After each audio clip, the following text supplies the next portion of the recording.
Hi guys, my name is Renee and I am a good enough mom, and I love sharing tips and tricks that make my life simpler and easier as a mom. And this week one of the projects I have is to declutter my kids' toys a little bit. We're in the process of decluttering our house and are trying to become more minimalist. And one area that needs continual decluttering is kids' toys. I don't know about you, but our kids' toys are continually multiplying. So I have to continually come up with new ways to declutter them. So the method I'm using today is to tackle hidden toys. These are the toys that have been pushed under the couch and bed, never to be seen again.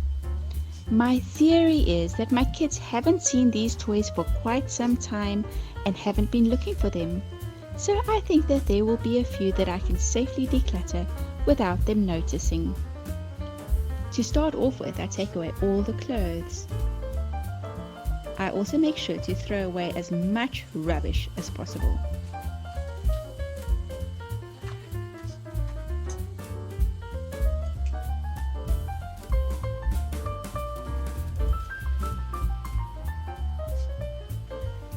And now the toys.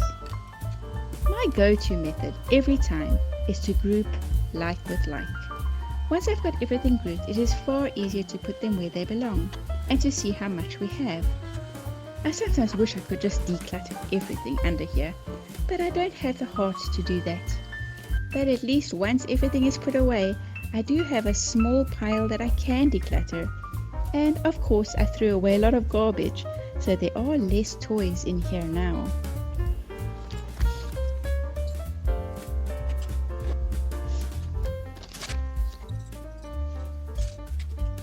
Lastly, I vacuum. It feels great to vacuum because I know that that part is finished.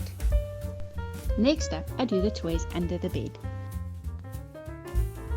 I get a broom and push out every last toy that is under the bed, every piece of clothing and every piece of rubbish.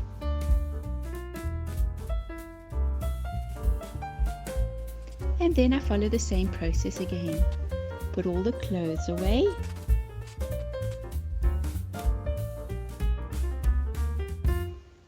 Throw away all the rubbish. Group like with like.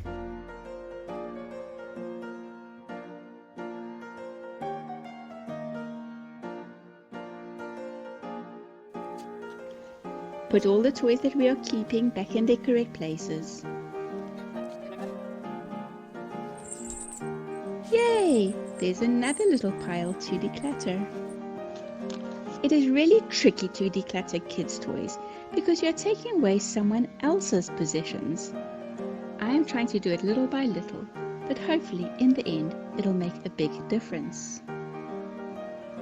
Under the bed I also found this big box of artwork from last year.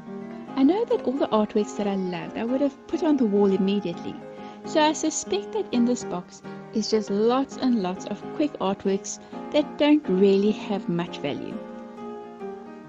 But I would like to go through the box just in case so that I don't throw any treasures away.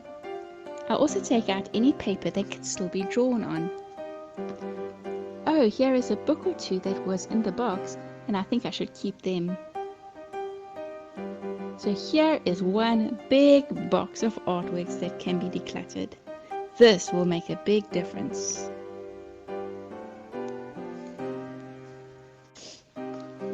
And lastly, vacuum, so that I can utter the words, "It is finished."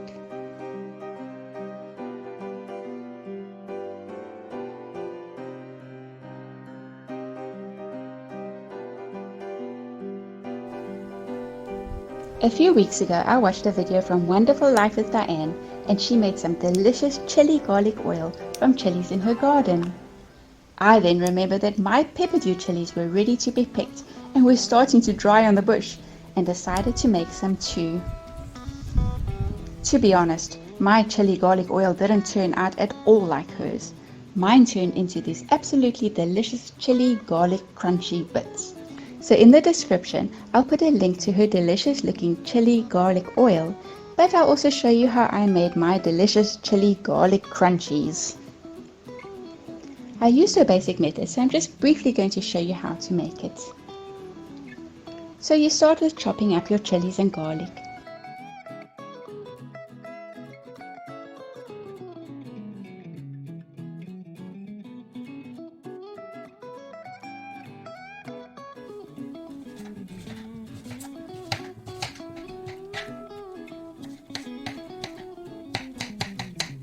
You're supposed to heat some oil on medium heat and add the garlic and fry until golden brown.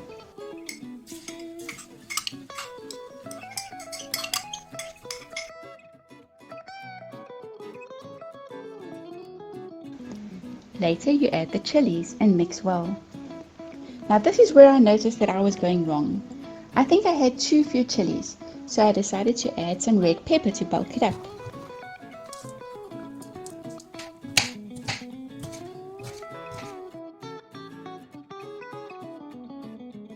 And then my oil was also too hot, so my bits became crunchy.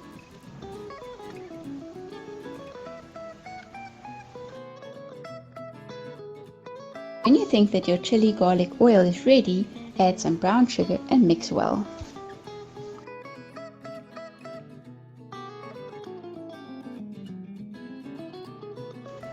Then add 1 tablespoon of vinegar and don't mix, just simmer for 3 minutes and then mix well again afterwards.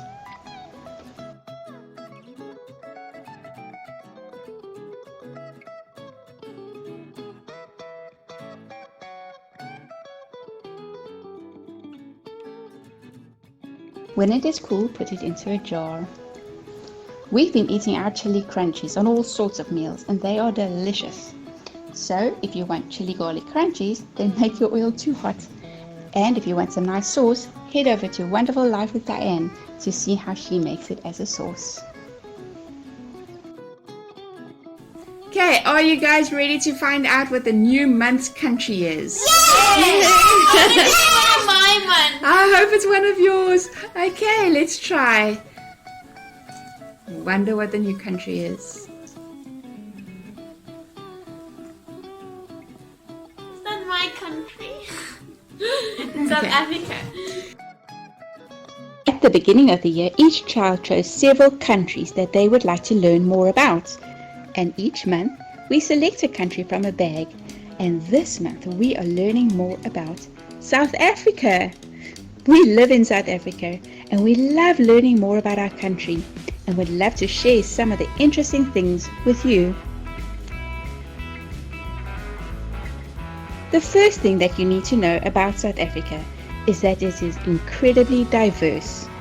To show you just how diverse our country is, let me tell you that we have 11 official languages. That's right, 11.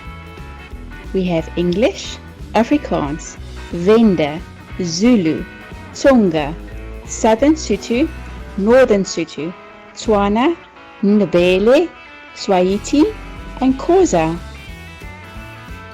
And each of those language groups form cultural groups with different traditions and ways of life.